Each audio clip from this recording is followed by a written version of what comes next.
എൻ്റെ പേര് ലിസി. ഞാൻ കോഴിക്കോട് ജില്ലയിലെ കൂരാച്ചുണ്ട് ഇടവക്കാരിയായിരുന്നു.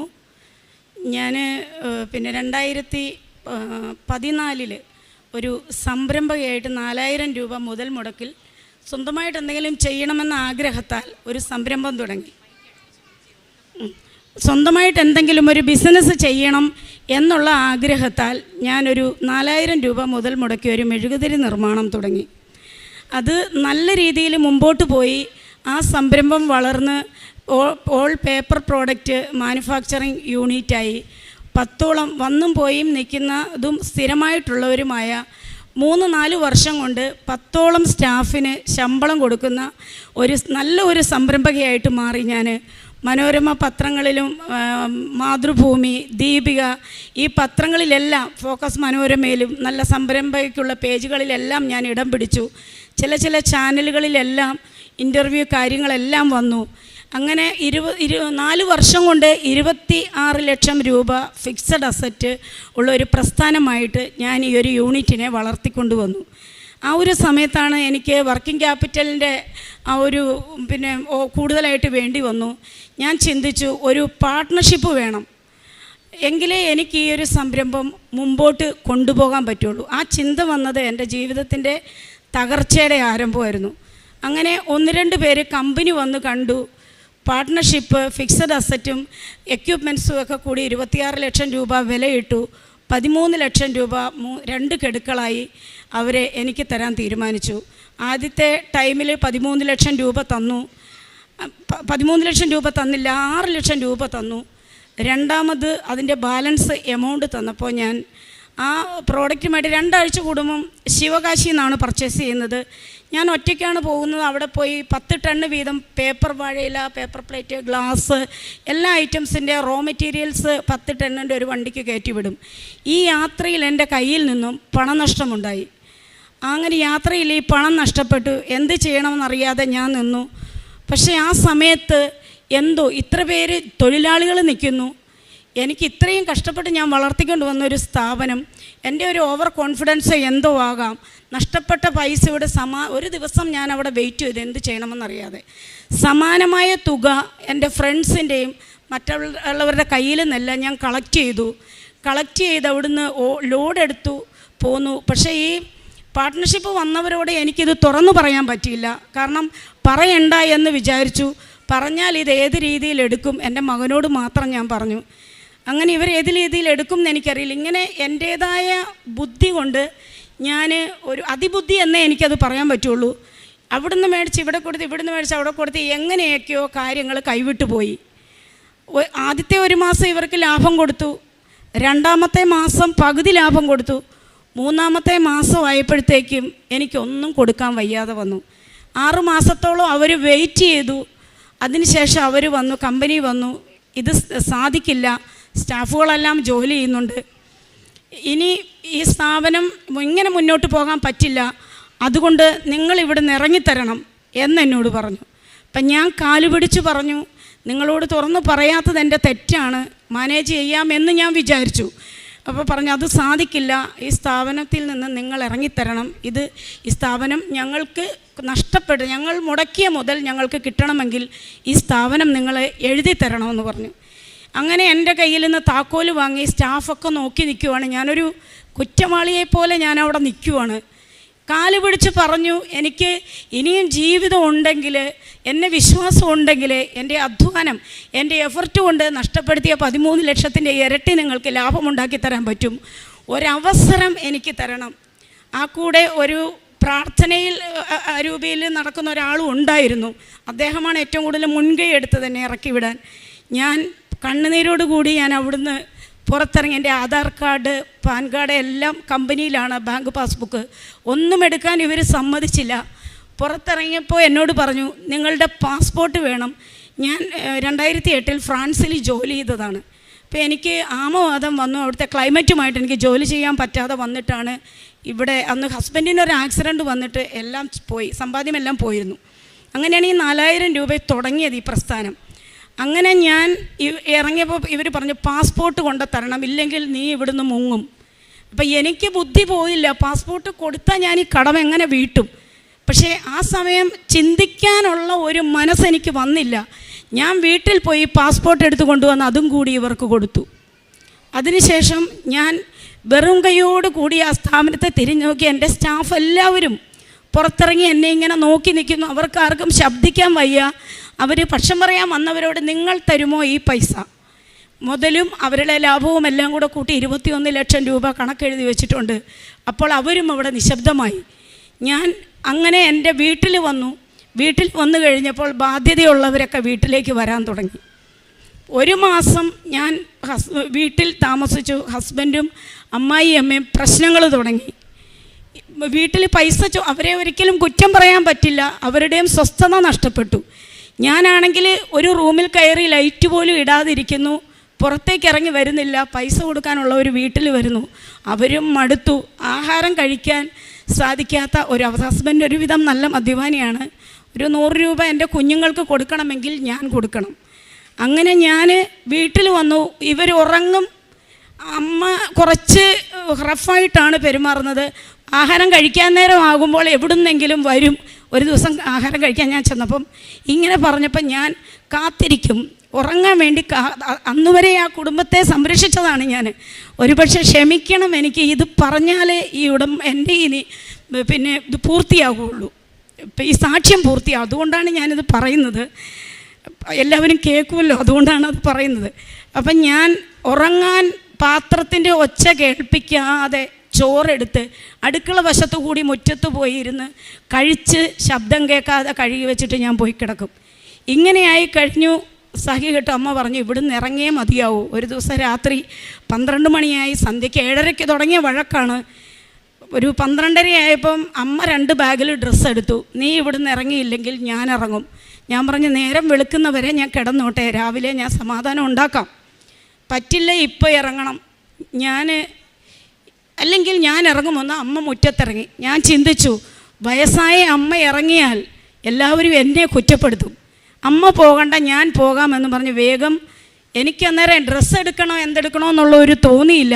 ഞാൻ വേഗം മുറ്റത്തേക്ക് ഇറങ്ങിക്കഴിഞ്ഞാണ് വിചാരിക്കുന്നത് ഡ്രസ്സ് എടുക്കണമല്ലോ എന്ന്.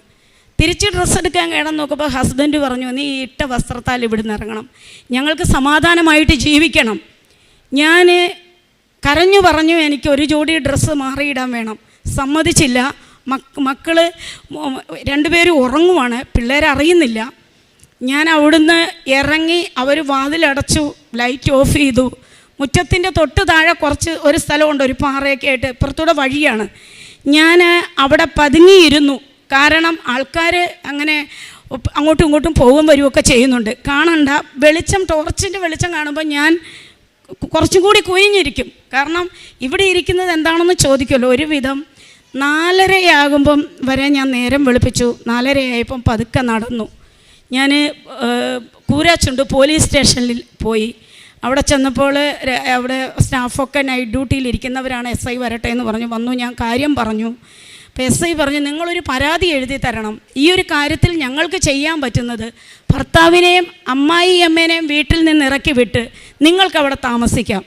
ഞാൻ ആലോചിച്ചു, അത് വേണ്ട, അതും നെഗറ്റീവ് റിസൾട്ട് ഉണ്ടാക്കും എനിക്ക്. ഞാൻ പറഞ്ഞു വേണ്ട സാറേ, ഞാൻ എൻ്റെ കാര്യത്തിൽ ഒരു തീരുമാനമാക്കിക്കോളാം. അമ്മ ഇത്രയും പ്രായമായതാണ്. അപ്പോൾ എൻ്റെ കയ്യിൽ ഒന്നുമില്ല.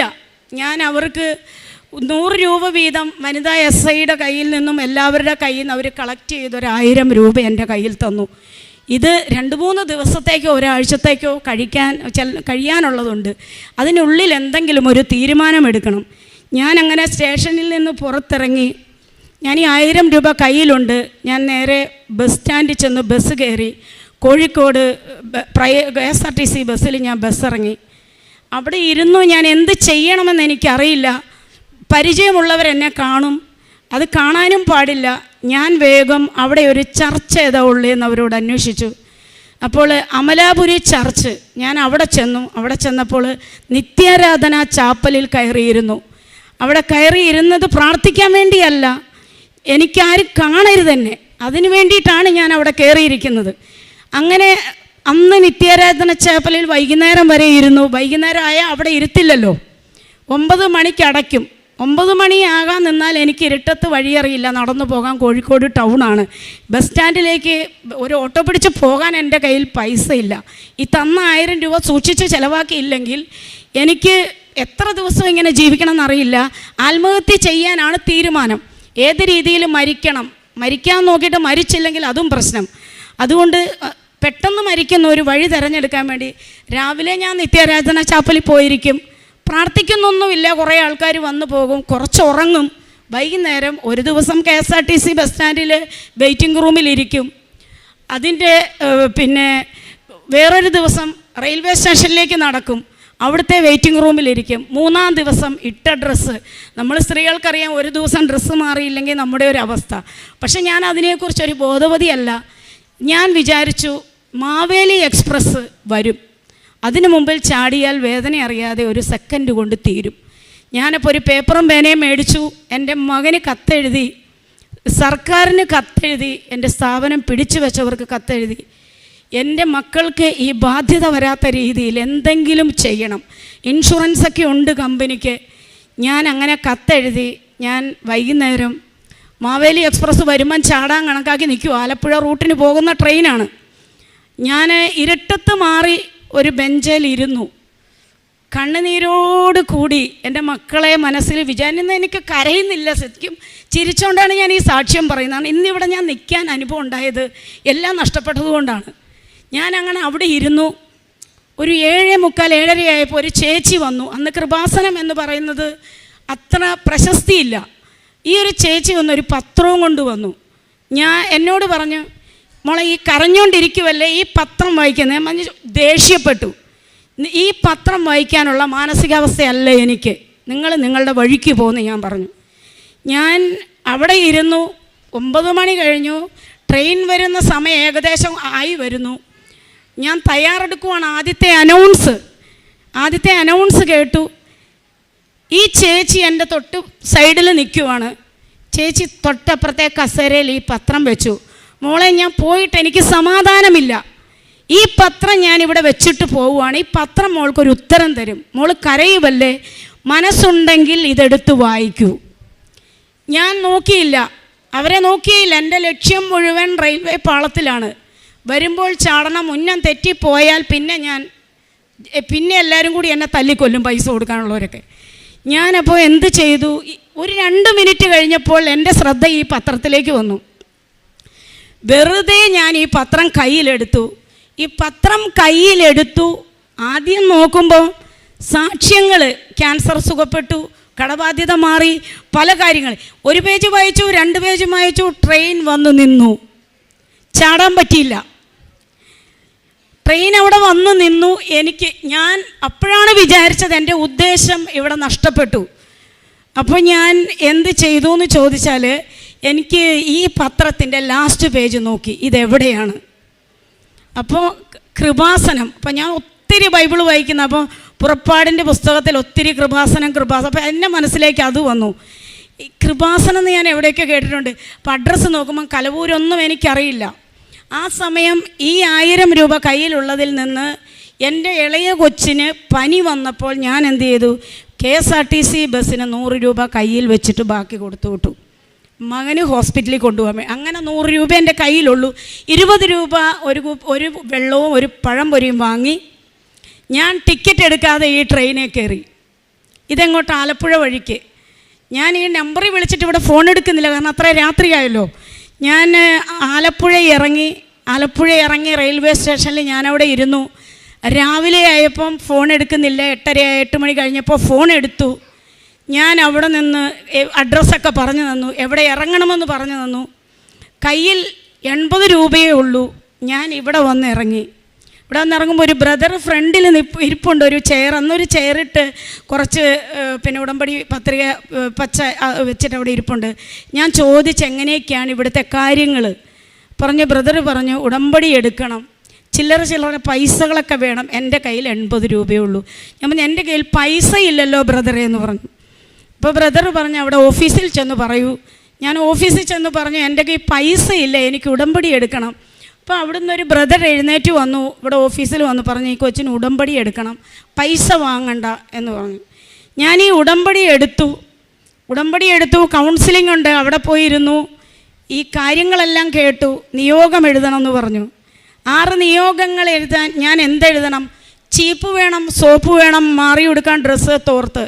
എൻ്റെ ഏറ്റവും വലിയ നിയോഗങ്ങൾ അതാണ്. ഞാൻ ഇത് എഴുതണോ? തല ചായ്ക്കാൻ ഇടം വേണം. എന്ത് നിയോഗം എഴുതണം? ഞാൻ എഴുതിയില്ല.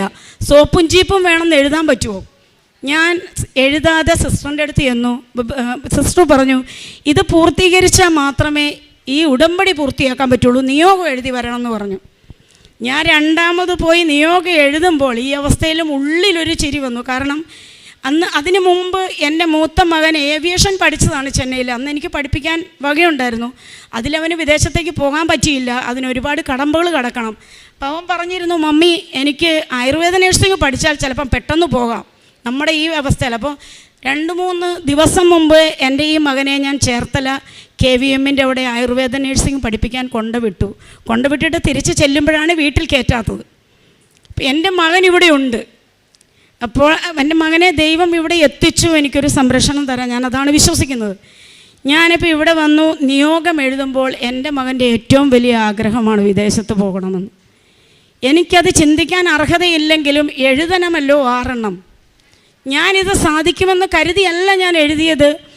ആദ്യം എഴുതി എൻ്റെ മകൻ്റെ വിദ്യാഭ്യാസം പൂർത്തിയാക്കണം, കൊണ്ട് ചേർത്തതേ ഉള്ളൂ. ഹോസ്റ്റൽ ഫീസ് 5000 വേണം, ഫീസ് 1,80,000 രൂപ വേണം, അവൻ്റെ മറ്റ് ആവശ്യങ്ങൾ വേണം, ഇളയ കൊച്ചിന് പഠനം വേണം. എൻ്റെ അമ്മ മരിച്ചിട്ട് വർഷങ്ങളായതാണ്. ഫാദർ വേറെ വിവാഹം കഴിച്ചു, സ്വത്തൊക്കെ അവർക്ക് കൊടുത്തു. എനിക്ക് സഹോദരനും ആരുമില്ല. അപ്പം ഞാൻ വേണം, ഒരു 100 രൂപ വേണം ഈ കുഞ്ഞുങ്ങൾക്ക് കൊടുക്കാൻ വേണ്ടിയിട്ട്. അപ്പം ഞാൻ ഈ ഉടമ്പടിയിൽ ആദ്യത്തെ നിയോഗം അതല്ല, എന്നോട് ഈ ദ്രോഹം ചെയ്തവരോടല്ല, ക്ലാസ്സുകൾ കേട്ടപ്പോൾ ക്ഷമിച്ച് പ്രാർത്ഥിക്കണം എന്ന് പറഞ്ഞു. ക്ഷമിക്കാനൊരു കൃപ എനിക്ക് തരണമേ. എന്നോട് ദ്രോഹം ചെയ്തവരോടും എന്നെ ദ്രോഹിച്ചവരോടും മാപ്പ് ചോദിക്കാൻ ഒരുപോലെ അതെനിക്ക് സാധിക്കണമെന്ന് ആദ്യത്തെ നിയമം എഴുതി. രണ്ടാമത് എൻ്റെ മകന് വിദേശത്ത് പോകണം, അവൻ്റെ ഈ കോഴ്സ് പൂർത്തിയാക്കണം. ഈ 80 രൂപ തുച്ഛമായ പൈസയും വെച്ച് കിടക്കാൻ ഇടമില്ലാത്ത ഞാൻ എന്ത് നിയോഗം എഴുതും? മൂന്നാമത് എഴുതി ഇറക്കി വിട്ട അമ്മായിയമ്മയും ഭർത്താവും 10 ദിവസമെങ്കിലും ക്ഷമിച്ച് അങ്ങോട്ട് ക്ഷമ പറഞ്ഞ് എൻ്റെ അടുത്ത് വന്ന് താമസിക്കാനുള്ള അവസരം ദൈവം ഉണ്ടാക്കി തരണം. അടുത്ത നിയോഗം എഴുതി എൻ്റെ മകൻ, ഈ ഇളയ മകൻ സ്കൂളിൽ പോകാൻ മടിയാണ്. എല്ലാ ദിവസവും രാവിലെ പറയും, അവൻ എക്സ്ട്രാ ആക്ടിവിറ്റീസ്, ഫുട്ബോൾ, അതൊക്കെ. മമ്മി ഇന്നും കൂടെ ഞാൻ പോവുള്ളൂ, നാളെ എന്നോട് പറയരുത്. ഇങ്ങനെ പറയുന്ന ഒരു കൊച്ചിനെ അവിടെ ഉപേക്ഷിച്ചിട്ടാണ് ഞാൻ വന്നിരിക്കുന്നത്. ഈ മകനെ അമ്മ നടത്തണം. അവനെ മലയാളത്തിന് പോലും ജയിക്കില്ല. SSLCക്ക് എങ്ങനെയെങ്കിലും അവൻ കരകയറണം. ഞാനോ ഇങ്ങനെയായി. അതുങ്ങൾ സ്വന്തം കാലിൽ നിന്നാലേ മുമ്പോട്ട് ജീവിതമുള്ളൂ. അങ്ങനെ നിയോഗങ്ങളെല്ലാം പൂർത്തീകരിച്ചു. ഞാൻ സിസ്റ്ററിൻ്റെ അടുത്തുകൊണ്ട് കൊടുത്തു, പ്രാർത്ഥിച്ചു, തിരിച്ചു വന്നു. നല്ല പനി തുടങ്ങി, വിറയ്ക്കുന്നുണ്ട്. ഒരു പുതപ്പ് കിട്ടിയാൽ കൊള്ളാമെന്നൊക്കെ ഉണ്ട്. ഞാൻ ആ സമയത്ത് ഉടമ്പടി പൂർത്തീകരിച്ച് പോകാൻ ഇടമില്ലല്ലോ. എന്ത് ചെയ്യുമെന്ന് ആലോചിച്ച് അവിടെ ഒരു സിമെൻറ്റിൻ്റെ ഒരു സംഭവം കെട്ടിയിട്ടിട്ടുണ്ട്, അവിടെ കയറിയിരുന്നു. എന്താ ചെയ്യുക? ഇന്നോ നന്ദി ഉറങ്ങിയേ പറ്റൂ, പനിയുണ്ട്, ഗുളികയില്ല, ഒന്നുമില്ല. മാതാവിനോട് നോക്കി പറഞ്ഞു, എന്തായാലും ഞാൻ ഉടമ്പടി എടുത്തു, കേൾക്കാൻ പറ്റാത്ത നിയോഗങ്ങളും എഴുതിയിട്ടുണ്ട്, ഇതൊന്നും വേണ്ട എനിക്ക്. തൽക്കാലം ഇന്ന് എനിക്ക് തല ചായ്ക്കാൻ ഒരിടം തരണം മാതാവേ എന്നും പറഞ്ഞ് കണ്ണുനീരൊഴുക്കി. ഞാൻ കണ്ണടച്ച് പ്രാർത്ഥിച്ച് 3 മിനിറ്റ് കഴിഞ്ഞില്ല, ഒരു ചേച്ചി എൻ്റെ നേരെ നടന്നു വന്നു. എന്നോട് ചോദിച്ചു, എല്ലാവരും പോയല്ലോ, എന്താണ് പോകാത്തത്?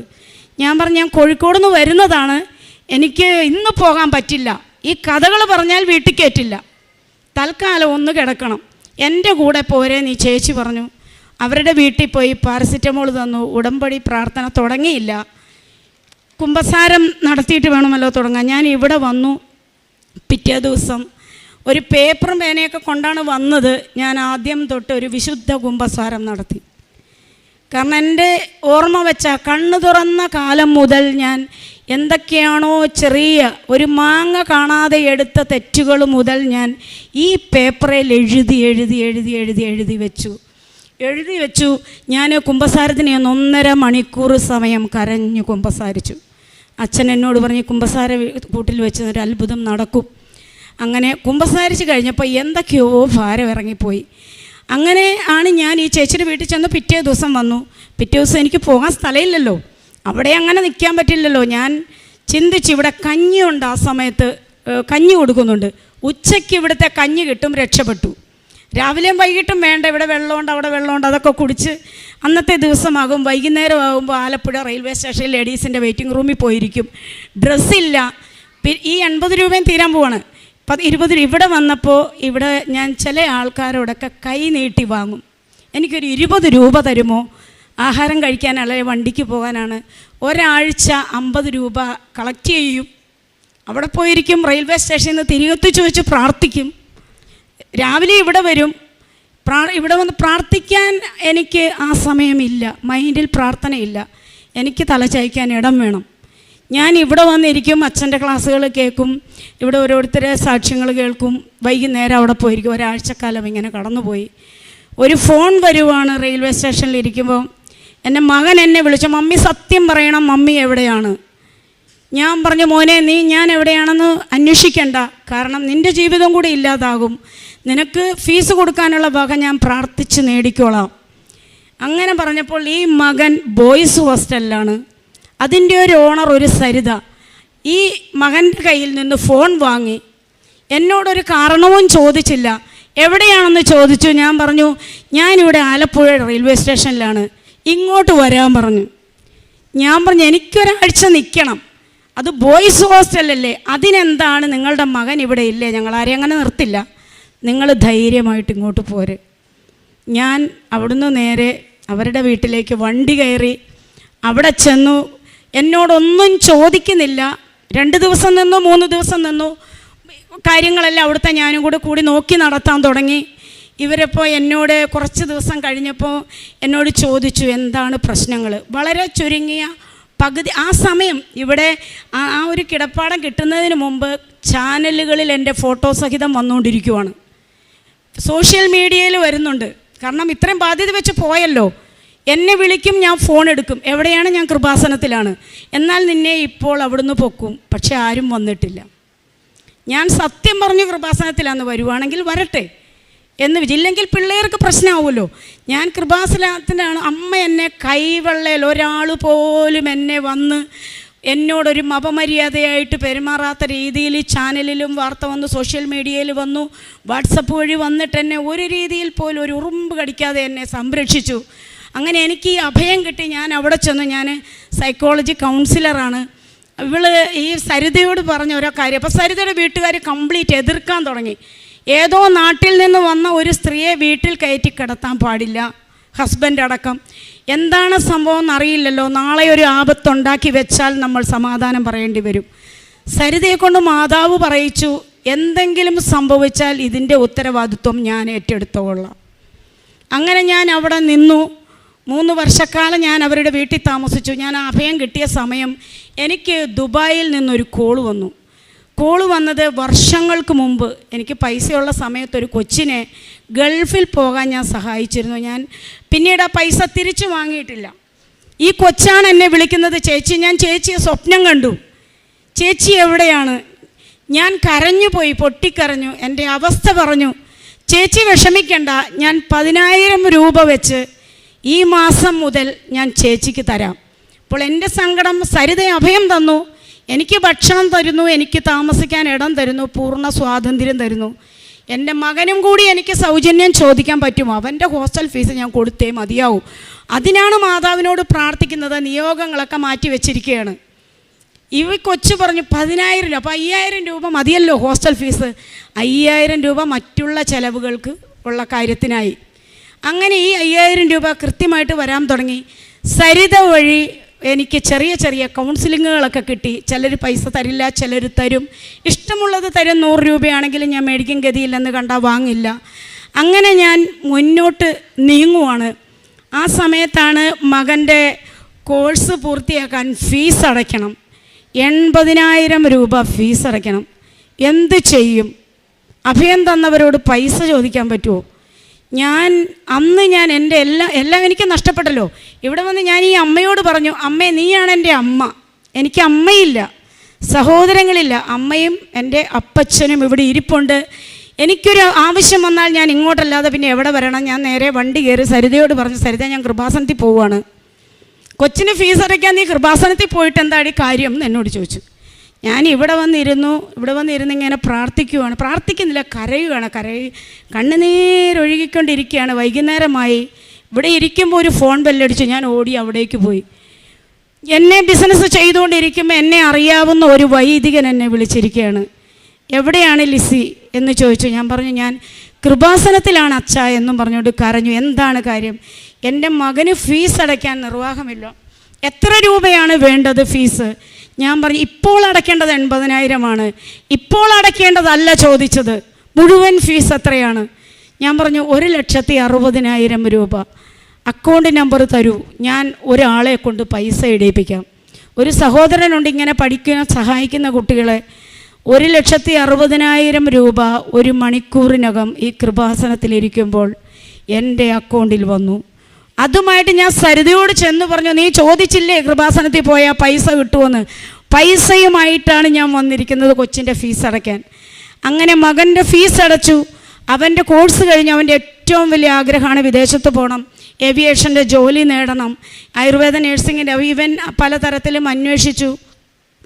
വിസ അവൻ തന്നെ തരപ്പെടുത്തി. പക്ഷേ എന്നോട് പറയുന്നില്ല. എങ്ങനെ പറയും? മമ്മി ഇങ്ങനെ ഈ അവസ്ഥയിലിരിക്കുമ്പോൾ എനിക്ക് വിദേശത്ത് പോകണമെന്ന് പറയാൻ പറ്റുമോ? അങ്ങനെ ഇവൻ്റെ ഫ്രണ്ട്സ് എന്നോട് പറഞ്ഞു, മമ്മി ആൽബിന് വിദേശത്ത് പോകാൻ ഒരു വിസ വന്നിട്ടുണ്ട്, എന്തെങ്കിലും ചെയ്യാൻ പറ്റുമോ? ഞാൻ അമ്മയെ മനസ്സിൽ വിചാരിച്ചു. എൻ്റെ അമ്മയല്ലേ, ഞാൻ സ്വീകരിച്ചു. എന്നെ ഉയർത്തുമെന്ന് വിശ്വസിച്ചു. ഈ സരിതയുടെ ഒരു കൂട്ടുകാരിയുണ്ട്. ആ ചേച്ചി എൻ്റെ കാര്യങ്ങളൊക്കെ ചോദിച്ചറിഞ്ഞിരുന്നു. എന്താണ് ലിസി പ്രശ്നം, മിണ്ടുന്നില്ലല്ലോ. അപ്പം അതിനിടയ്ക്ക് ഞാൻ വെറുതെ ഒരു നേരം പോക്കിന് ക്ലീനിങ് പ്രോഡക്ട്സിൻ്റെ മാനുഫാക്ചറിങ് ഒക്കെ പഠിച്ചിരുന്നു. അപ്പോൾ അതൊക്കെ ഓരോ ഡിഷ് വാഷ്, കംഫർട്ട്, അതൊക്കെ അവിടെ നിന്ന് ഉണ്ടാക്കി വീടുകളിലൊക്കെ കൊടുത്ത് ഒരു സൈഡിൽ കൂടി ചെറിയ രീതിയിൽ ഏണിംഗ് ഉണ്ട്. ഇങ്ങനെ മകൻ്റെ കാര്യം പറഞ്ഞു. എത്ര രൂപയാണ് മകന് വിദേശത്ത് പോകാൻ വേണ്ടത്? അവർക്ക് സ്വന്തമായി തുണിക്കടയുണ്ട്. അപ്പോൾ ഈ ചേച്ചി ആദ്യം ചെയ്തത്, ചേച്ചി പുറത്തേക്ക് വണ്ടി എടുത്തു പോയി. തിരിച്ച് വന്നപ്പോൾ 2 പെട്ടിയായിട്ടാണ് വരുന്നത്. ഒന്നൊരു ഹാൻഡ് ലഗേജ് വെക്കാനും ഒന്ന് ഇവന് കൊണ്ടുപോകാനുള്ള സാധനങ്ങൾ. ഞാൻ അന്തം വിട്ടുപോയി. ദൈവമേ, ഇതെന്താണ് എനിക്ക് മനസ്സിലാവുന്നില്ല. ഉടമ്പടിക്ക് ഇത്രമാത്രം ശക്തിയുണ്ടോ? അന്ന് ഞാൻ സ്വർഗസ്ഥനായ പിതാവെ മനസ്സറിഞ്ഞ് അർത്ഥമറിഞ്ഞ് പ്രാർത്ഥിക്കുവാണ്. വേറൊന്നുമല്ല, അന്നന്ന് വേണ്ടുന്ന ആഹാരം, അതിൻ്റെ അർത്ഥം ഞാൻ മനസ്സിലാക്കി. പ്രാർത്ഥിക്കുന്ന സമയമാണ്. ഈ ചേച്ചി പറഞ്ഞു, ഒന്നും അറിയണ്ട, ഇവൻ പോയി രക്ഷപ്പെട്ടാൽ പൈസയല്ലേ ലിസി, വിഷമിക്കേണ്ട. 2 ലക്ഷം രൂപ വരെ ചിലവായി. അവൻ്റെ ഡ്രസ്സ് ചേച്ചി മകനെ കൂട്ടിക്കൊണ്ടുപോയി. അവരുടെ കടയിൽ നിന്നും 7 ജോഡി വീതം വേണ്ട എല്ലാ ഡ്രസ്സുകളും അവന് വാങ്ങിക്കൊടുത്തു. അപ്പം ഞാൻ സങ്കടമാണ്. എൻ്റെ കൂടെ എൻ്റെ മകനൊരു വിദേശത്ത് പോകുമ്പോൾ എൻ്റെ വീട്ടിൽ നിന്ന് ആരുമില്ലല്ലോ. ഞാനിങ്ങനെ വെറുതെ എൻ്റെ മാനുഷികമാണല്ലോ, ഒന്ന് കിട്ടിക്കഴിയുമ്പോൾ അടുത്ത സങ്കടം വരുന്നു. ഞാനത് ഇങ്ങനെ ചിന്തിച്ചപ്പോൾ ഇവർ പറഞ്ഞു, ഞങ്ങളുണ്ടല്ലോ വീട്ടുകാർ, എല്ലാവരും കൂടെ വന്നു.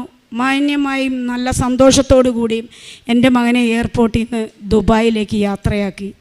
എൻ്റെ ഒരു ഘട്ടം പൂർത്തിയായി. അതിനുശേഷം എൻ്റെ ഇളയ മകൻ 10ാം ക്ലാസ്സിൽ ടീച്ചർ വിളിച്ചു പറഞ്ഞു, ഇവനെ SSLC പരീക്ഷ എഴുതിപ്പിച്ചിട്ട് കാര്യമില്ല, കാരണം ഇവിടെ 100% വിജയമാണ്, മലയാളത്തിന് പോലും ജയിക്കാത്ത ഈ കൊച്ചു സ്കൂളിൻ്റെ മാനം പോകും, അവ സ്കൂളിലും വരില്ലല്ലോ, അറ്റൻഡൻസ് ഇല്ല. ഞാൻ പറഞ്ഞു, ടീച്ചറെ ഞാൻ ഉടമ്പടി എടുത്തിട്ടുണ്ട്. ഉടമ്പടി എടുത്തു എന്ന് പറഞ്ഞിട്ട് എന്ത് കാര്യം, കൊച്ചു പഠിക്കണ്ടേ എന്ന് ചോദിച്ചു. ടീച്ചർ എന്ത് വന്നാലും അടുത്ത വർഷം എഴുതാം, ഇല്ലെങ്കിൽ മറ്റൊരാളെ വെച്ച് എഴുതി. ഞാൻ അതൊന്നും വേണ്ട, എനിക്ക് എൻ്റെ മകൻ ഈ പ്രാവശ്യം പരീക്ഷ എഴുതിയിരിക്കണം. റിസൾട്ട് വന്നപ്പോൾ 75% മാർക്കിൽ എൻ്റെ മകൻ SSLC പാസ്സായി. അങ്ങനെ അടുത്ത നിയോഗവും എനിക്ക് പൂർത്തിയായി. അങ്ങനെ വർഷം 2 കഴിഞ്ഞു. 3ാം വർഷത്തിലേക്ക് കടക്കുമ്പം അമ്മ സുഖമില്ലാതെ വന്നു. എന്നെ വിളിച്ചു. ഞാൻ ഫോൺ എടുത്തു. സംഭവിച്ചു പോയതിന് ക്ഷമ ചോദിച്ചു. എൻ്റെ നിയോഗമാണ്. ഞാൻ പോയി മാന്യമായ രീതിയിൽ കൊണ്ടുവന്നു. 10 ദിവസം എൻ്റെ സംരക്ഷണയിൽ ഇവിടെ താമസിച്ചു. ഞാൻ ഭക്ഷണം ഉണ്ടാക്കി കൊടുത്തു, മരുന്ന് കൊടുത്തു, സ്നേഹത്തോടെ നിന്നു. ഭർത്താവ് വന്നു, കൂട്ടിക്കൊണ്ടുപോയി. അപ്പോൾ കൊറോണ സമയമായി. സരിതയ്ക്ക് ഹോസ്റ്റലിൽ വിൽക്കണം. ഞാനുണ്ട്, കാരണം എത്രയും പെട്ടെന്ന് വിറ്റേ മതിയാകൂ. വിറ്റില്ലെങ്കിൽ അവൾ വളരെ വലിയ കടബാധ്യതയിലേക്ക് പോകും. പിള്ളേരില്ല. ഞാൻ ഈ സരിതയോട് പറഞ്ഞു, നീ എൻ്റെ കൂടെ പോര് കൃപാസനത്തിൽ, നീ ഹിന്ദുവാണെങ്കിൽ അതൊന്നും നോക്കണം, നീ എൻ്റെ കൂടെ വാ. ഞാൻ എന്തിനാണ്, നീ വാ, ഞാൻ പറഞ്ഞു തരാം എന്താന്ന് പറഞ്ഞു. ഞാൻ ഇവിടെ വന്നു. അവിടെ കൗണ്ടറിൽ കൊണ്ടുപോയി ഞാൻ നീ ഉടമ്പടി എടുക്കുക, എന്താണെന്നൊന്നും അവനെ അറിയത്തില്ല. ബാക്കി കാര്യങ്ങളൊക്കെ ഞാൻ പറഞ്ഞു കൊടുത്തു. നീ ആദ്യം ഹോസ്റ്റലിൽ വിൽക്കാൻ എഴുത്. അവൾ ആ ഹോസ്റ്റലിൽ വിൽക്കാൻ എഴുതി. 1 മാസത്തിനകം അത് മതിപ്പ് വില 55 ലക്ഷം രൂപയാണ്. 65 ലക്ഷം രൂപയ്ക്ക് ആ ഹോസ്റ്റലിൽ വിറ്റു. അവൾക്കും വിശ്വാസമായി. അങ്ങനെ ഞാനിങ്ങനെ ആ രീതിയിൽ മുമ്പോട്ട് പോവുകയാണ്. ഇവർ ഹോസ്റ്റലിൽ വിറ്റ് എനിക്കൊരു വീട് വേണമല്ലോ, വാടകയ്ക്കൊരു വീടെടുക്കണം, കാരണം ഇത് വിൽക്കുവാണ്. വാടകയ്ക്ക് വീടെടുക്കാൻ നോക്കിയപ്പം വീട്ടിലൊരു സ്റ്റൂൾ പോലും ഇടാനില്ല. റെയിൽവേ സ്റ്റേഷനിൽ കിടന്ന ഇടയ്ക്ക് എനിക്കെന്തിനാണ് ഫർണിച്ചർ? അതിൻ്റെ ആവശ്യമില്ലല്ലോ, ചിന്തിക്കുന്നില്ല. അമ്മ മാതാവിനോട് പറഞ്ഞ അഹങ്കാരമാണ്, എനിക്ക് ഫർണിച്ചർ വേണമെന്ന് ആഗ്രഹിച്ചാൽ അഹങ്കാരമാണ്. കാരണം റെയിൽവേ സ്റ്റേഷനിൽ ഷാള് വിരിച്ച് കിടന്നാണ് എൻ്റെ ജീവിതം ആരംഭിക്കുന്നത്, 2ാം ഘട്ടം. ഞാൻ അങ്ങനെ വിചാരിച്ചു, എന്ത് വന്നാലും വീടിൻ്റെ ഡെപ്പോസിറ്റ് കൊടുക്കാൻ പൈസ എല്ലാവരും തന്നു. 15 രൂപ ഡെപ്പോസിറ്റ്, 5000 രൂപ മാസ വാടക. അപ്പോൾ ഇവൻ്റെ പഠനം പൂർത്തിയായി വിദേശത്ത് പോയി. ആ കൊച്ചെനിക്ക് വീണ് ഞാൻ പറഞ്ഞു, മകന് ജോലി കിട്ടി, ഇനി ഈ പൈസ വേണ്ട, ചേച്ചിക്കിത് അവകാശപ്പെട്ടതാണ്, ചേച്ചിക്കൊരു വരുമാനമാണ്, ഇത്രയും ബാധ്യതയുണ്ടല്ലോ. അപ്പോൾ വാടക കൊടുക്കാൻ പൈസയായി. ഞാൻ അങ്ങനെ ഇവർ വീടെടുത്ത് തന്നു. താമസിച്ചിട്ടില്ല. ഒരു ദിവസം രാത്രി 11:30 ആയപ്പം സരിതയുടെ ഒരു കൂട്ടുകാരി എറണാകുളത്തുണ്ട്, ലക്ഷറി ഫ്ലാറ്റിൽ ജീവിക്കുന്നതാണ്. കൊച്ചിൻ്റെ പേര് ഹർഷ എന്നാണ്. ആ കൊച്ച് സരിതയെ വിളിച്ചിട്ട് കിട്ടാഞ്ഞിട്ട് എൻ്റെ നമ്പർ കളക്ട് ചെയ്ത് എന്നെ വിളിച്ചു. അപ്പം എന്നെ വിളിച്ചു, ചേച്ചി എന്തു പറയുന്നു വിശേഷമൊക്കെ. സരിത വിളിച്ചിട്ട് ഫോൺ എടുത്തില്ല. എനിക്കൊരു കാര്യമുണ്ടായിരുന്നു, ചേച്ചി അർജൻറ്റായിട്ടൊന്ന് പറയാമെന്ന്. സരിത ഇവിടെ ഇല്ല, അവളൊരു സ്ഥലത്ത് പോയിരിക്കുകയാണ്, അതുകൊണ്ടാണ്. ആ വർത്തമാനം കുറച്ച് സമയത്തേക്ക് നീണ്ടു. എൻ്റെ കാര്യങ്ങളൊക്കെ ചോദിച്ചു. ഹോസ്റ്റലിൽ വിൽക്കുവാണല്ലോ ചേച്ചി, ഇനി എവിടെ പോകും? ഒരു വീടെടുത്തിട്ടിട്ടുണ്ട്, ഇനിയിപ്പോൾ എന്തെങ്കിലും 1-2 സ്റ്റൂളോ വല്ലതുമൊക്കെ മേടിക്കണം. ഈ കൊച്ച് അതൊക്കെ പറഞ്ഞ് ഫോണ് കട്ട് ചെയ്തു. 10 മിനിറ്റ് കഴിഞ്ഞപ്പോൾ എന്നെ തിരിച്ചു വിളിച്ചു, ചേച്ചി ഞങ്ങളുടെ ഫ്ലാറ്റിലുള്ള ഫർണിച്ചർ കുറേ നാളായി ഞാൻ വിചാരിക്കുന്നത് പുതുക്കണമെന്ന്. ലക്ഷറി ഫർണിച്ചറുകളാണ്, 2 ലക്ഷം രൂപ വില വരുന്ന ഫർണിച്ചറാണ്. ചേച്ചി ഒരു കാര്യം ചെയ്, അതിനൊരു 70,000 രൂപ, ചേച്ചിക്ക് 100 രൂപയാണോ തരാൻ പറ്റുമോ? 100 രൂപ എനിക്ക് തന്നാൽ മതി, ഒരു ദിവസം, ഇല്ലെങ്കിൽ ഒരാഴ്ച. ചേച്ചി ഇത് കൊണ്ടുപോയിക്കോ. ഞാൻ ഞെട്ടിപ്പോയി. ദൈവമേ, എൻ്റെ ആവശ്യം അറിഞ്ഞ് എനിക്ക് മുമ്പേ എൻ്റെ ഫർണിച്ചർ എടുക്കാൻ ചെല്ലുമ്പോൾ ഒരു തകരാറുകളുമെല്ലാം വാങ്ങിയിട്ട് 2 വർഷമായ റോയൽ ഫർണിച്ചറുകളെല്ലാം, സോഫ, ദിവാൻ കോട്ട്, കട്ടിലുകൾ 2 എല്ലാം ബോക്സ് കട്ടിൽ, പിന്നെ അങ്ങേയറ്റം അക്വേറിയം, ഒരു ആക്റ്റീവ വണ്ടിയടക്കം എടുത്തു വെച്ചിരിക്കുകയാണ് എനിക്ക് തരാൻ വേണ്ടിയിട്ട്. 1000 രൂപ കൊണ്ടുവരാൻ പറഞ്ഞു എന്നോട്, ഒരു കൈനീട്ടം. ഞാൻ 1000 രൂപ കൊണ്ടുപോയി പറഞ്ഞു. അവർ ഹിന്ദുക്കളാണ്, ഏതോ ദിശയിലേക്ക് ചേച്ചിയിൽ നിന്ന് ഞാനത് കൊടുത്തു. സാധനങ്ങൾ വണ്ടിയെ കയറ്റി വീട്ടിൽ കൊണ്ടുവന്നിറങ്ങി. വീട് നിറയെ ഫർണിച്ചറുകളായി. ദൈവമേ, ഞാൻ എവിടെയാണെന്ന് എനിക്കറിയില്ല. അങ്ങനെ ഒരു പുതിയ ജീവിതം ആരംഭിച്ചു. ഇടയ്ക്കമ്മ വരും, നാത്തൂൻ വരാൻ തുടങ്ങി, ഭർത്താവ് വരാൻ തുടങ്ങി. കുഴപ്പമില്ലാതെ മുന്നോട്ട് പോവുകയാണ്. അതിൻ്റെ ഇടയ്ക്കൂടെ ഈ ചീത്ത വിളികൾ നടക്കുന്നുണ്ട്. പൈസ കൊടുക്കാനുള്ളവർ രാവിലെ വിളി തുടങ്ങും, 4:30-ക്ക് വിളി തുടങ്ങും. ഫോൺ എടുത്തില്ലെങ്കിൽ 100 മിസ്ഡ് കോള്, 50 മിസ്ഡ് കോൾ. ഈ ലെവലിൽ ഫോൺ എടുത്താൽ അപ്പന് വിളിക്കും, അമ്മയ്ക്ക് വിളിക്കും, മക്കളെ കൊല്ലുമെന്ന് പറയും, എന്നെ തട്ടിക്കൊണ്ട് പോകുമെന്ന് പറയും. ഭീഷണികളുടെ ഘോഷയാത്രയാണ് അത്. ഒരു വഴിക്ക് നടക്കുന്നുണ്ട്. ഞാൻ കാല് പിടിക്കും, ഞാൻ വിശ്വാസ പ്രമാണം ചൊല്ലും. ഇവർ ചീത്തയും തെറിയും വിളിക്കുമ്പോൾ ഞാൻ വിശ്വാസ പ്രമാണം ചൊല്ലും. ഇത് കേൾക്കും, ഞാൻ പറയും എനിക്കൊരു വരുമാനമുണ്ടാകുന്ന എൻ്റെ മകനൊക്കെ പോയിട്ടുണ്ട്, ഞാൻ കുറച്ചാണെങ്കിലും തരും. ഇങ്ങനെ ഈ വർഷകാലം അത്രയും എല്ലാ ദിവസവും ചീത്ത കേൾക്കും. ഞാൻ മടുത്തു, വീണ്ടും ഞാൻ മടുത്തു. അതിനു മുമ്പ് ഞാൻ സാക്ഷ്യം പറയാൻ വന്നപ്പം സിസ്റ്റർ എന്നോട് പറഞ്ഞു, സാക്ഷ്യമൊക്കെ കുറേ എഴുതി, സാമ്പത്തിക കാര്യം ചോദ്യചിഹ്നമായിട്ട് നിൽക്കുവാണ്. ഉടമ്പടി എടുത്ത് സാക്ഷ്യം പൂർത്തിയാകണമെങ്കിൽ എല്ലാ നിയോഗങ്ങളും നടക്കണം. അതിൻ്റെ കാര്യം തീരുമാനമായിട്ടില്ല, ഒക്കെ തീരുമാനമാക്കിയിട്ട് വാ സാക്ഷ്യം പറയാൻ പറഞ്ഞു. ഞാൻ വീണ്ടും തിരിച്ചുപോയി. ഈ കഴിഞ്ഞ ആഴ്ച വരെ കേട്ടാൽ അറയ്ക്കുന്ന രീതിയിലുള്ള ചീത്ത വിളികൾ കേട്ട് എൻ്റെ ഓരോ ദിവസവും കടന്നു പോവുകയാണ്. 4 പേരുടെ മുമ്പിൽ എനിക്ക് ഇരിക്കാൻ വയ്യ. ഇരിക്കുമ്പോൾ ഫോൺ വരും, മറുപടി പറഞ്ഞാലും ഒരു അരമണിക്കൂർ കേട്ടാലും വീണ്ടും ഇവർ കട്ട് ചെയ്തിട്ട് വീണ്ടും വിളിക്കും. 1-2 പേരല്ല വിളിക്കുന്നത്. ഞാൻ എന്ത് ചെയ്തു? കഴിഞ്ഞ ആഴ്ച ഞാനൊരു തീരുമാനമെടുത്തു. ഞാനൊരു രാവിലെ പ്രത്യക്ഷീകരണ പ്രാർത്ഥന ചൊല്ലിയില്ല, എനിക്ക് എഴുന്നേക്കാൻ വയ്യ, ദുഃഖം. 2 പേരാണെങ്കിൽ ആത്മഹത്യ ചെയ്യും, വിഷം മേടിച്ച് വീട്ടിൽ ഞാൻ താമസിക്കുന്നിടത്ത് വരും. ആ ഒരു ലെവലിലൊക്കെയുള്ള സംസാരങ്ങൾ. വീണ്ടും ഞങ്ങൾ എൻ്റെ ഒരു ഫോട്ടോ വാട്സപ്പിലിട്ട് ഇപ്പോഴും കിടപ്പുണ്ട്. ഈ ഫോട്ടോ വെച്ചാണ് 2ാമത് ഞങ്ങൾ പണി തുടങ്ങും. അങ്ങനെ പറഞ്ഞു. ഞാൻ എന്തു ചെയ്തു? പ്രത്യക്ഷീകരണ പ്രാർത്ഥന 11 മണിയായിട്ടും ചൊല്ലിയില്ല. 11 മണിയായപ്പോൾ ഞാൻ നീലത്തിരി കത്തിച്ച് വെച്ച് പ്രത്യക്ഷീകരണം ചൊല്ലി. അതിനിടയ്ക്ക് എനിക്ക് കണ്ണിനൊരസുഖം വന്നു. കണ്ണ് പുറത്തേക്ക് ഉന്തി വീർത്തിരിക്കുകയാണ്. ആമവാദത്തിൻ്റെ അസുഖം അധികരിച്ച് അതൊരു 3rd സ്റ്റേജ് ആകുമ്പോൾ കണ്ണിന് എഫക്റ്റ് ചെയ്യും. അപ്പം അത് കണ്ണ് ദ്രവിച്ചു പോകാനുള്ളൊരു ഘട്ടം ആരംഭമാണ്. സ്ക്ലീറൈറ്റിസ് എന്ന് പറഞ്ഞ അസുഖമാണ്. അതിന് മെഡിസിൻ കഴിക്കുമ്പോൾ ബൈസിലോൺ എന്ന് പറഞ്ഞൊരു ടാബ്ലറ്റാണ്. അത് കഴിക്കുമ്പോൾ ഡയബറ്റിക് വരും.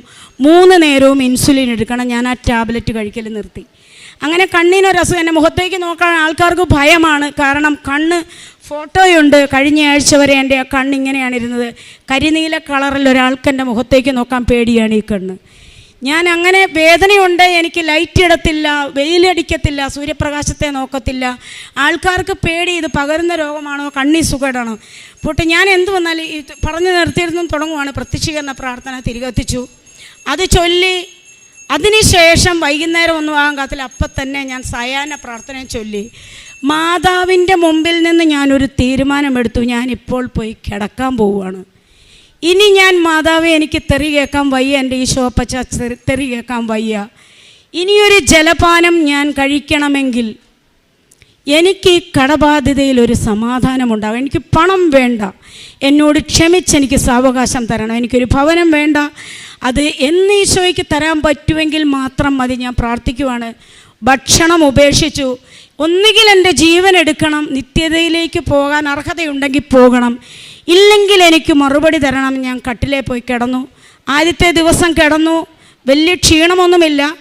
അവിടെ തന്നെ കിടന്നു. തിരിയുന്നു മറിയുന്നു ഒന്നുമില്ല. മുകളിലേക്ക് നോക്കി കിടക്കുവാണ്. കണ്ണുനീരൊഴുകുന്നു. കോളുകൾ വരുന്നു, ഞാൻ എടുക്കുന്നില്ല. 2ാമത്തെ ദിവസവും ഇങ്ങനെ തന്നെ കടന്നുപോയി. വൈകുന്നേരമായപ്പോൾ എൻ്റെ നാവൊക്കെ അല്പം കുഴയാൻ തുടങ്ങി. തീരുമാനമാകട്ടെ, പതുക്കെ ഇറങ്ങിപ്പോയി പുറത്തെ ഗേറ്റ് പൂട്ടി. ആരും കയറി വരണ്ട, എനിക്കിനി തെറി കേൾക്കാൻ വയ്യ. മക്കളെ കൊല്ലും, ഇളയ മകനെ കൊല്ലുമെന്ന് ഭീഷണിപ്പെടുത്തുന്നു. അവന് നൊന്താലേ നീ വരുവുള്ളൂ എന്ന് പറയുന്നു. വേണ്ട, ഞാൻ ഉള്ളത് കൊണ്ടല്ലേ എന്ന് വിചാരിച്ച് ആത്മഹത്യ ചെയ്യില്ല. ഞാൻ ഭക്ഷണം കഴിക്കാതെ എൻ്റെ ജീവൻ ഇങ്ങനെ പോകാനാണ്. ഈശോയ്ക്ക് ഇഷ്ടമെങ്കിൽ നടക്കട്ടെ എന്ന് വിചാരിച്ച് ഞാൻ അവിടെ കിടന്നു. 3ാം ദിവസം രാവിലെ പ്രത്യക്ഷീകരണ പ്രാർത്ഥന ചൊല്ലാൻ നാവ് ചലിക്കുന്നില്ലെങ്കിലും ഒരു നീലത്തിരി മനസ്സിൽ സങ്കല്പിച്ചുകൊണ്ട് ഞാൻ പതിയെ ചൊല്ലിക്കഴിഞ്ഞപ്പോൾ പെട്ടെന്ന് എൻ്റെ മനസ്സിലേക്ക് ഒരു കാര്യം വന്നു. ഞാനൊരു ഉടമ്പടി ധ്യാനം കേട്ടിരുന്നു. ജോസഫ് അച്ഛൻ പറയുവാണ്, മനുഷ്യന് അസാധ്യമായ കാര്യങ്ങളിലെ ദൈവം ഇടപെടുകയുള്ളൂ. മനുഷ്യനെ കൊണ്ട് സാധിക്കുന്ന കാര്യങ്ങളും കൊണ്ട് ഉടമ്പടി എടുക്കാൻ വന്നാൽ അതിന് കാലതാമസം നേരിടും. ദൈവത്തിന് ജോലി വേണ്ടേ? ദൈവത്തിന് ജോലി വേണമെങ്കിൽ മനുഷ്യർക്ക് ചെയ്യാൻ പറ്റുന്ന കാര്യമാണെങ്കിൽ അവിടെ ദൈവം പെട്ടെന്ന് ഇടപെടും. ഈ ഒരു കാര്യം എൻ്റെ മനസ്സിലേക്ക് ഓടി വന്നു. ഞാൻ എനിക്ക് എഴുന്നേക്കാൻ വയ്യ. വളരെ തളർന്ന അവശതയായി ഞാൻ വലിഞ്ഞ് എഴുന്നേറ്റ് ഒരു പേനയും പേപ്പറും എടുത്തു. ലൂക്ക 18:27 എനിക്ക് എഴുതാൻ പറ്റുന്നില്ലെങ്കിൽ പോലും മനുഷ്യനാൽ അസാധ്യമായത് ദൈവത്തിന് സാധ്യമാണ്. ജോസഫ് അച്ഛൻ പറഞ്ഞല്ലോ, മനുഷ്യന് സാധിക്കാത്ത കാര്യമാണെങ്കിൽ മാത്രം ദൈവം അവിടുന്ന് പെട്ടെന്ന് ഉടമ്പടിക്ക് മറുപടി കിട്ടും. ഇങ്ങനെ പറഞ്ഞല്ലോ എന്ന് വിചാരിച്ച് കുറേ എന്തൊക്കെയോ എഴുതി വെച്ചു. ഞാൻ വീണ്ടും കിടന്നു. എൻ്റെ ഫോണിൽ കോള് വരാൻ തുടങ്ങി. ഞാൻ എടുക്കുന്നില്ല, കാരണം ചീത്ത കേൾക്കും. കൊച്ചു വോയിസ് അയച്ചൊരു പെങ്കൊച്ചാണ്, അവൾക്ക് കുറച്ച് ലക്ഷങ്ങൾ കൊടുക്കാനുണ്ട്. ചേച്ചി ഫോൺ എടുത്തില്ലെങ്കിൽ ഞാൻ ഇപ്പോൾ ചേച്ചി എവിടെയാണെങ്കിലും വരും. പേടിച്ചിട്ട് ഞാൻ ഫോൺ എടുത്തു. ചേച്ചി പൈസ ചോദിക്കുക, തലേ ദിവസം വിഷം മേടിച്ചു വെച്ച പൈസ തരാനാണ് ചേച്ചി വിളിക്കുന്നത്. ഞാൻ ചോദിച്ചേ, പൈസ തരാനോ? എനിക്ക് തെറ്റിപ്പോയതാണെന്ന് ഞാൻ വിചാരിച്ചു. കാരണം ഭക്ഷണമില്ല, വെള്ളമിറങ്ങുന്നില്ല, അബ്നോർമലായ ഒരവസ്ഥയിൽ ഞാൻ ചോദിച്ചു, പൈസ തരാനോ? എന്താണ്? അതേ ചേച്ചി, എനിക്കെന്താണെന്നറിയില്ല ചേച്ചി, ഇത്രയും ദിവസം ചേച്ചിയെ തെറി വിളിച്ചതാണ് ഞാൻ. പക്ഷെ ഇന്നലെ മുതൽ ആരോ എൻ്റെ മനസ്സിൽ വന്ന് പറയുന്നു, കുറച്ച് പൈസ കിട്ടിയാൽ ഈ ചേച്ചി രക്ഷപ്പെടും.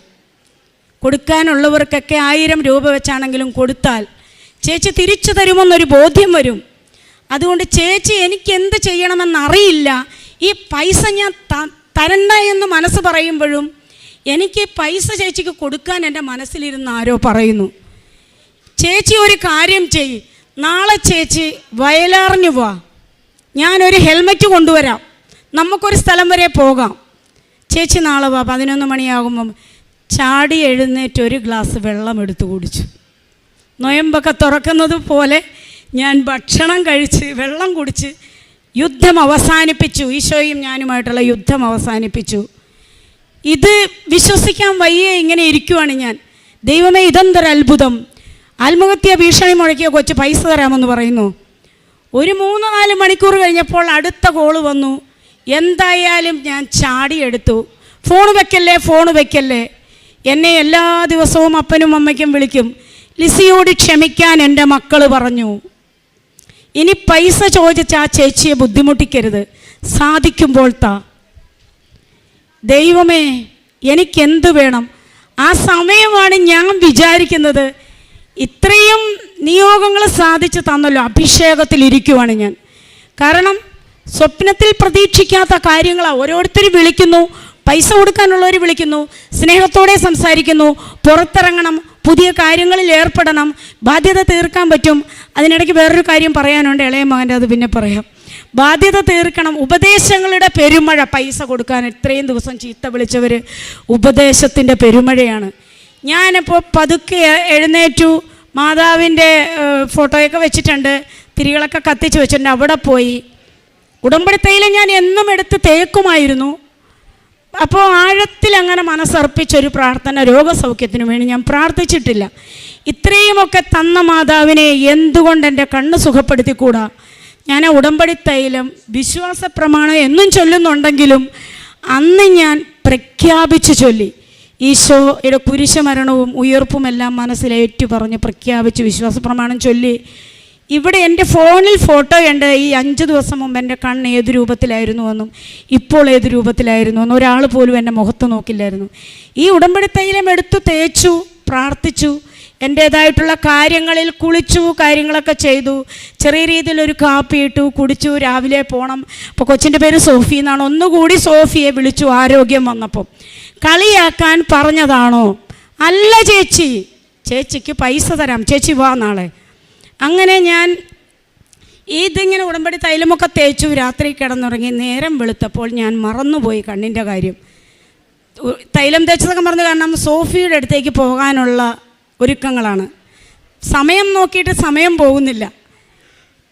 ഞാൻ കുളിയൊക്കെ കഴിഞ്ഞ് വന്നപ്പോൾ എനിക്ക് തോന്നി കണ്ണിന് വേദന ഉണ്ടായിരുന്നല്ലോ, വെളിച്ചത്തെനിക്ക് നോക്കാൻ പറ്റുന്നില്ലായിരുന്നല്ലോ. ഓടിപ്പോയി കണ്ണാടി എടുത്ത് നോക്കി, എൻ്റെ കണ്ണ് സൗഖ്യപ്പെട്ടിരിക്കുന്നു. കണ്ണിന് ഒരു നേരിയ ചുമപ്പ് മാത്രമേ ഈ സൈഡിലുള്ളൂ. നീര് മാറി, വേദനയില്ല. ഏത് കണ്ണിന് ഇവിടെയൊക്കെ ഞാൻ തൊട്ട് നോക്കി. പരിപൂർണ സൗഖ്യം പ്രാപിച്ചു. പിറ്റേ ദിവസം അന്ന് തന്നെ ഞാൻ സോഫിയെ പോയി കണ്ടു.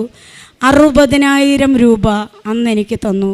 ബാക്കി പൈസ 40,000 രൂപ ഇന്ന് തന്നു. 1,00,000 രൂപ തികച്ച ഇത്രയും ദിവസം ചീത്ത വിളിച്ചുകൊണ്ടിരിക്കുന്ന ആ കൊച്ചെനിക്ക് തന്നു. ചില്ലറ പൈസകളൊക്കെ എല്ലാവർക്കും കൊടുത്തു. ഇനി ഞങ്ങൾ പൈസ ചോദിക്കില്ല, സാധിക്കുമ്പോൾ ഇങ്ങോട്ട് വിളിച്ചു താ എന്ന് പറഞ്ഞു. ഞാൻ നിങ്ങളോട് പറയാണ്, എനിക്കൊന്നുമില്ല. എനിക്കെൻ്റെ ഇല്ലായ്മകൾ ഇപ്പോൾ എൻ്റെ മനസ്സിലില്ല. എനിക്കെന്തില്ല എന്ന് ഞാൻ ചിന്തിക്കുന്നില്ല. എനിക്കെന്തുണ്ട് എന്ന് മാത്രമേ എൻ്റെ മനസ്സിലുള്ളൂ. അതിനുശേഷം ഈ ഇളയ മകൻ, അവന് ഞാൻ ഇവിടെയാണല്ലോ. ഇളയ മകൻ SLC ഒക്കെ പാസ്സായി, +2 പോകുന്നു. ഞാൻ വിചാരിച്ചു അമ്മ പ്രായമായി, അമ്മയ്ക്ക് ആഹാരം വെച്ച് കൊടുക്കാനുള്ള പ്രാപ്തിയൊക്കെ ഏറെക്കുറെ വയ്യ. അപ്പം കണ്ണിന് ഇച്ചിരി പ്രശ്നമുണ്ട്. പൈസയുടെ ബാധ്യതകൾ അവിടെയുള്ളത് കൊണ്ട് കുടുംബത്തെ ഇവിടെ കൊണ്ടുവരാൻ പറ്റില്ല. അവരവിടെ ഉള്ളത് കൊണ്ടാണ് പല രീതിയിലും ചെറിയ രീതിയിൽ കാര്യങ്ങൾ പോകുന്നത്. വീണ്ടും ഞാൻ ഇവിടെ വന്നു. എൻ്റെ മകന് എന്തെങ്കിലും ഒരു നല്ല വഴിയിലേക്ക് എൻ്റെ മകനെ വിടണം. ഈ മോൻ എന്നോട് പറഞ്ഞു, മെൽബിൻ എന്നാണ് പേര്, മമ്മി എനിക്ക് സ്കൂബ ഡൈവിങ് പഠിക്കാനാണ് ഇഷ്ടം. സ്കൂബ ഡൈവിങ് കോഴ്സിനെ കുറിച്ച് ചിലർക്കെങ്കിലും അറിയുമായിരിക്കും. ആഴക്കടലിൽ ഓക്സിജനൊക്കെ വെച്ച് പോയി മുങ്ങൽ വിദഗ്ധനെന്ന് വേണമെങ്കിൽ പറയാം. അത്രയും വലിയൊരു കോഴ്സ് എൻ്റെ മകൻ തിരഞ്ഞെടുത്തു. അപ്പം ഞാൻ നോ പറഞ്ഞില്ല. എല്ലാവരും നിരുത്സാഹപ്പെടുത്തി. കടലിനടിയിലേക്ക് നേരിട്ട് മുങ്ങുന്ന വിദേശികൾ മാത്രം പഠിക്കുന്ന ഒരു കോഴ്സാണ്. കേരളക്കാർ വളരെ കുറവാണ്. ഇത് മാത്രമേ ഉള്ളൂ മോനെ കറി, എനിക്കത് മതി മമ്മി. അവൻ നീന്താൻ ഭയങ്കര മിടുക്കനാണ്. അങ്ങനെ അവൻ ആ കോഴ്സിന് പോയി. ഇൻഡിപെൻഡൻസ് ഡേയുടെ അന്ന് ഇന്ത്യ ഗവർണറുടെ കയ്യിൽ നിന്ന് അവൻ ഡയറക്റ്റ് 40 മീറ്റർ അച്ചീവിന് ഒരു അവാർഡ് വാങ്ങി. ആ മകൻ 40,000 രൂപ സാലറിയിൽ ഡൈവ് മാസ്റ്ററായിട്ട് കർണാടകയിൽ 18 വയസ്സിൽ ഉദ്യോഗസ്ഥനായി. ഈ വിഷുവിൻ്റെ അന്ന് എൻ്റെ മകൻ ജോലിക്ക് കയറി. എൻ്റെ 2 മക്കളും ജോലി കിട്ടി. ഒരുപാട് ശമ്പളം, ഒരുപാട് കാര്യങ്ങളല്ല. എന്നെ സംബന്ധിച്ച് എൻ്റെ മക്കൾ ഈ തോതിലൊരു 5 വർഷം ജോലി ചെയ്താൽ മാത്രമേ ബാധ്യത തീർക്കാൻ പറ്റുള്ളൂ. ഒരു ഭവനമൊന്നും എൻ്റെ മനസ്സിലില്ല. എൻ്റെ മാതാവ് എന്നെ സമൃദ്ധമായിട്ട് അനുഗ്രഹിച്ചു. ഞാൻ അർത്ഥമറിഞ്ഞ് പ്രാർത്ഥിക്കാൻ തുടങ്ങി. വിശുദ്ധ കുർബാന, എനിക്കിപ്പോൾ സങ്കടം എന്താണെന്ന് ചോദിച്ചാൽ, കഴിഞ്ഞു പോയ വർഷങ്ങളെ ഓർത്താണ് എനിക്ക് സങ്കടം. ദൈവത്തെ അറിയാതെ ജീവിച്ച വർഷങ്ങൾ നഷ്ടപ്പെട്ടതിനെ ഓർത്ത് ഞാൻ നന്ദി പറയുവാണ്. കാരണം ഈ നഷ്ടങ്ങൾ വന്നതുകൊണ്ടാണ് എനിക്കിന്ന് ഇവിടെ നിൽക്കാൻ പറ്റിയത്, ദൈവത്തെ അറിയാൻ പറ്റിയത്. ഞാൻ ഇന്ന് ചിന്തിക്കുന്ന ഈ ഭൂമിയിലെ നമ്മുടെ ജീവിതം വളരെ ചെറിയ കാലഘട്ടമാണ്. ഇവിടെ എന്തുണ്ടായാലും നമുക്ക് കാര്യമില്ല. എല്ലാവരും ഉണ്ണുന്നു, ഉറങ്ങുന്നു, മരുന്ന് വാങ്ങുന്നു, ആഡംബരം, അവസാന വിശ്രമം അവിടെയാണ്. എൻ്റെ സമ്പാദ്യം എനിക്ക് അവിടെയാണ് വേണ്ടത്, ഭൂമിയിൽ എനിക്ക് സമ്പാദ്യം വേണ്ട എന്ന് ഞാൻ തീരുമാനിച്ചു. എൻ്റെ മക്കളോട് 1 മണിക്കൂർ ഞാൻ വചനം പറയും. എന്തെങ്കിലും പറയാൻ വരുമ്പോൾ മമ്മി വയ്ക്കുമെന്ന് പറയുന്ന കുട്ടികൾ കണ്ണ് സൗഖ്യപ്പെട്ടതോടുകൂടി എൻ്റെ ഇളയ മകൻ ഇന്നലെ 1.5 മണിക്കൂർ സമയം ഞാൻ വചനം പറയുന്നത് കേട്ടിരുന്നു. ഞാൻ പറഞ്ഞു, മകൻ എൻ്റെ കൂടെ വരുമ്പോൾ കൃപാസനത്തിൽ വരണം, അമ്മയുടെ അടുത്ത് വരണം, നന്ദി പറയണം, ഒരു നേരമെങ്കിലും ഇല്ലാത്തവർക്ക് 10 രൂപ അറിഞ്ഞു കൊടുക്കണം. എൻ്റെ മക്കൾ എനിക്കൊരു കൃപ കിട്ടി. 500 രൂപയുടെ ആവശ്യമാണെങ്കിൽ ഒരു 100 രൂപയിൽ ഒതുക്കാമോ എന്ന് നോക്കും. എൻ്റെ മകന് ജോലിക്ക് കയറി, ചെരുപ്പ് വേണം. അപ്പോൾ എന്നോട് പറഞ്ഞു, മമ്മി ചെരുപ്പില്ല, മമ്മി എനിക്കൊരു 500 രൂപ ഇട്ട് തരാം മകനെ എന്ന് പറഞ്ഞ് ഇന്നലെ അവൻ എന്നോട് വിളിച്ചു പറഞ്ഞു, മമ്മി 300 മതി. ഞാനൊരു 250 രൂപയുടെ ചെരുപ്പേ വാങ്ങിയിട്ടുള്ളൂ. അങ്ങനെ ഒരു വലിയ കൃപ എനിക്ക് തന്നു. നമ്മൾ പറയും മക്കളാണ് ഏറ്റവും വലിയ സമ്പാദ്യം എന്ന് പറയുമെങ്കിലും നമ്മളത് പറച്ചിലിൽ മാത്രമേ ഉള്ളൂ. മറ്റുള്ള സമ്പാദ്യങ്ങൾക്ക് പുറകെ പോകും. എന്നെ സംബന്ധിച്ച് പൂർണ്ണമായിട്ടും എനിക്ക് സമ്പാദ്യം എൻ്റെ മക്കളും ഈശോ തന്ന കുറേ കൃപകളും. അതിന് ഞാൻ സമ്പന്നയാണെന്ന്, ഞാൻ കോടീശ്വരിയാണ്. എൻ്റെ കടങ്ങൾ ഈ സാക്ഷ്യം കേൾക്കുന്നുണ്ടെങ്കിൽ ഞാൻ പൈസ കൊടുക്കാനുള്ള എല്ലാവർക്കും 1 രൂപയില്ലാതെ ഞാൻ തിരിച്ചു കൊടുത്തിരിക്കും. പഴയതുപോലെ പ്രതാപത്തിലോ അങ്ങനെ ഒന്നും എനിക്ക് വരണ്ട. അന്നന്നത്തെ ആഹാരം എൻ്റെ ഈശോ എനിക്ക് തരുമെന്ന് ഉറച്ചു വിശ്വസിച്ചുകൊണ്ട് എൻ്റെ സാക്ഷ്യം ഞാനിവിടെ അവസാനിപ്പിക്കുന്നു. Praise the Lord. കർത്താവ് നിനക്ക് കഷ്ടതയുടെ അപ്പവും ക്ലേശത്തിൻ്റെ ജലവും തന്നാലും നിൻ്റെ നയനങ്ങൾ നിൻ്റെ ഗുരുവിനെ ദർശിക്കും. നീ വലത്തോട്ടോ ഇടത്തോട്ടോ തിരിയുമ്പോൾ നിൻ്റെ കാതുകൾ പിന്നിൽ നിന്ന് ഒരു സ്വരം ശ്രവിക്കും, ഇതാണ് വഴി, ഇതിലേ പോവുക. യെശയ്യാ പ്രവാചകൻ്റെ പുസ്തകം 30-ാം അധ്യായം 20-ാം തിരുവചനമാണ്.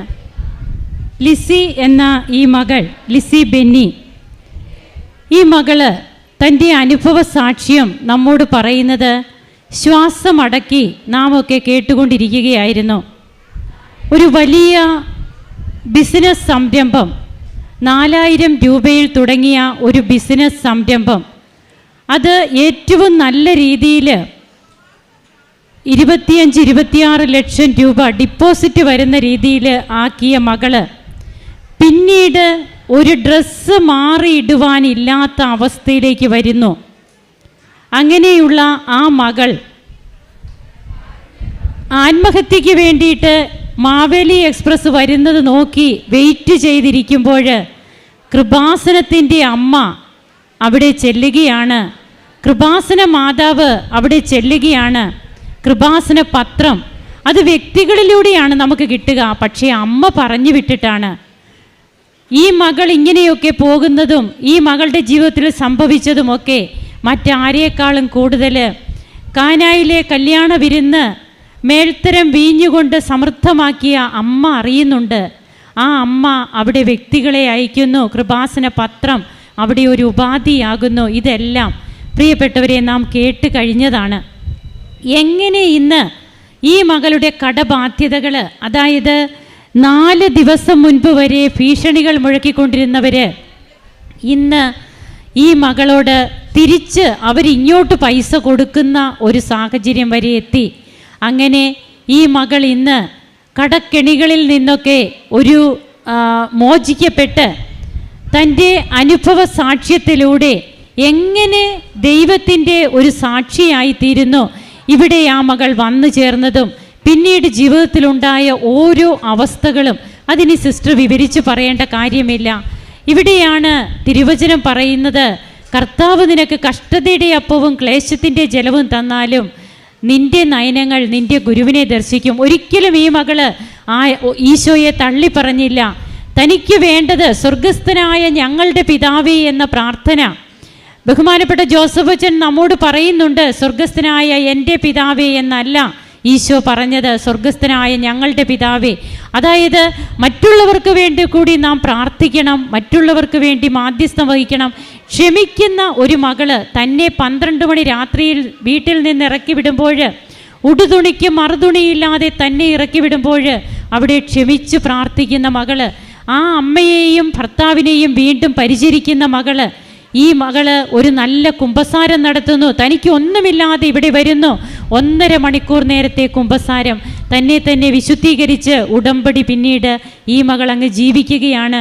അങ്ങനെ ഈ മകളുടെ ജീവിതത്തിലേക്ക് എങ്ങനെയാണ് കൃപകൾ വർഷിക്കപ്പെട്ടത് നാം കേട്ട് കഴിഞ്ഞതാണ്. ഓരോ സ്റ്റെപ്പ് ബൈ സ്റ്റെപ്പായിട്ട് വളരെ നീണ്ട ഒരു സാക്ഷ്യ വിവരണമാണ്. എന്നാൽ അത് വളരെ ആത്മാർത്ഥമായിട്ട് ഈ മകൾ ഇവിടെ പങ്കുവെക്കുകയാണ്.